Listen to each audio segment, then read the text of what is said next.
Let's do a quick review of what we learned in this chapter. We began by adding a custom block for our tour guide role in order to provide them with a set of custom links and content to help them administer their section of the site.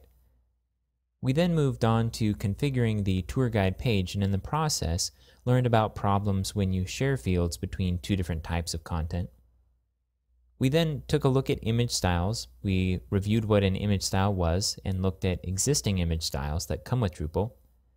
We found that none of them quite met our needs for the tour guide page, and so we added a new image style that included a resizing effect as well as a desaturation effect.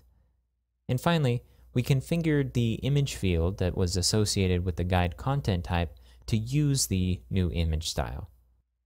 If you're looking for a challenge, there's a few things you can do based on what we talked about in this chapter. First of all, try to find a contributed module that will allow you to add a watermark effect to an image style.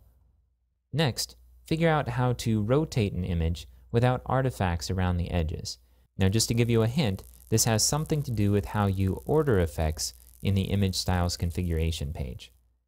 And finally, add a new custom block that includes a link to the Zimbabwe Wikipedia page and display it only on the Zimbabwe taxonomy term page. And when you're ready, go ahead and move on to the next chapter.